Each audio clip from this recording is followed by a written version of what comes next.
Hi everyone, Wayne from Munching Mash here, and today I'm back again with another video. Getting started in the kitchen can be an incredibly daunting task. There are a lot of things to remember and a lot of techniques to learn. But I'm here to help you simplify the process and give you some tips and tricks to help you along your way. So today's episode will be focused on heat management. What do I mean by that? Controlling your heat on the stove top. We're going to mostly focus on your pan and on the hot surface. Tip number one. So you have food in a pan and the heat is quite high. Then you notice it starts burning. So what do? Well, most people will intuitively go and turn down the heat. That works if you're using an induction or gas stove, but if you're using a hot plate stove, well, we all know that's going to take quite a while for that to cool down. So what do? You just stand there and the food continues to burn. This might seem incredibly obvious to some of you, but I've met too many people that made the same mistake. I myself have made the same mistake when I started cooking. You can simply just take the pan off the heat source. You can pick it up, let it cool down a little bit and then put it down. You can pick it up, turn down the heat and wait for a few seconds for the heat to adjust and then put it back on. You are in control when you're cooking. That's the beauty of it. Every small thing in the kitchen can be controlled to an extent. So when things go wrong, there's usually a way to fix it. Tip number two. So you've taken the pan off the heat, but then you notice your food is on the cusp of burning. There's another way to save it, and that is adding a liquid. Water, liquid stock, vinegar, any runny sauce.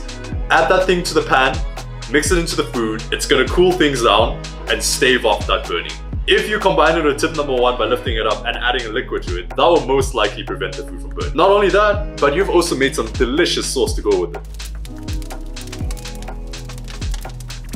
Tip number three, use the appropriate temperature for the type of food you're cooking. For example, you want to go medium to high heat when you're searing meat, but then you want to go medium to low when you're making pancakes. The thing is, a lot of us fall into a trap of either, I want to go super hot so I can cook the food faster, so I can be in and out as quickly as possible.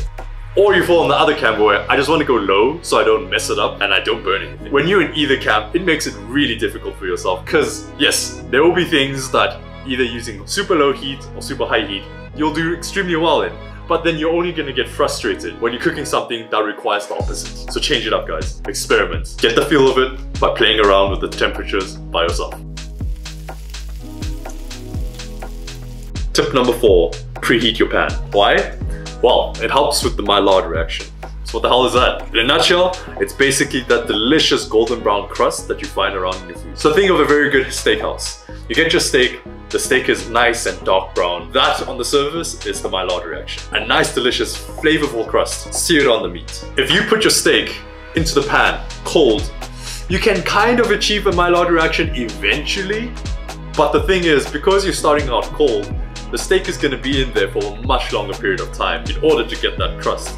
And because of that, you're more likely to overcook the meat at that point. And the second reason being the non-stick effectiveness of a preheated pan. When you don't preheat your pan, food tends to stick. Despite throwing oil, yes, it will help, but in a cold pan, it gets pretty rough. Last bonus tip for you guys is that although a lot of things have a dogmatic way in the kitchen, never stop experimenting.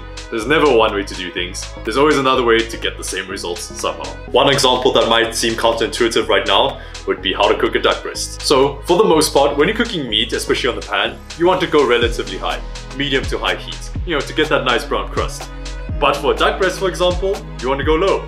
Why? Because you'll need a lower temperature to render out the fat. What does that mean? Basically, you cook out the fat so it literally greases up your pan and it crisps up the skin. It becomes quite common knowledge when you find out, but when you first come across it, it will seem counterintuitive. And that's the thing with the kitchen. Like learning a new language, there's an exception for every rule, but at the same time, there's a rule for everything. Hope you guys enjoyed the video. Please like and subscribe for more, and I'll see you guys next time.